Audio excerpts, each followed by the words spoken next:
मैं कहूंगा कि राहुल जी सदन की गरिमा को ठेस पहुंचा रहे थे एलओपी होकर के, नियम को तोड़ रहे थे। सभा अध्यक्ष के बार बार आग्रह पर वो इस ढंग का बयान दे रहे थे और मैं इसको कहूंगा कि अनुशासनहीनता था, बचकाना था और ये बचकाना शायद अगर उनको कोई कहता कि जरा जल्दी बता दें कि चाइना से जो अपने फाउंडेशन के नाम पर पैसा लिया था उसी की वकालत कर रहे थे क्या।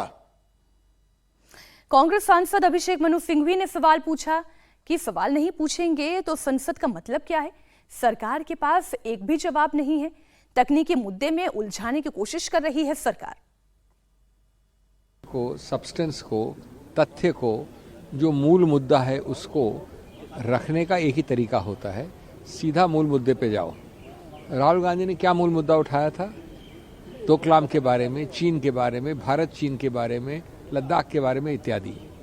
अब आप उसका एक भी जवाब नहीं, जवाब तो दूर, उसका एक भी सवाल नहीं उठने देते हैं।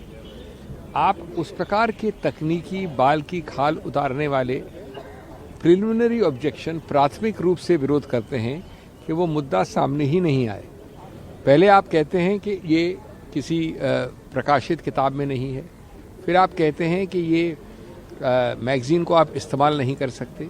अरे भाई, ये सब वो तरीके हैं जिससे कि आप मूल मुद्दे को अवॉइड करें, सामने नहीं आने दें। आप उसका जवाब कुछ भी दीजिए, जवाब विरुद्ध दीजिए, जवाब गलत दीजिए, लेकिन प्रश्न तो पूछते दीजिए।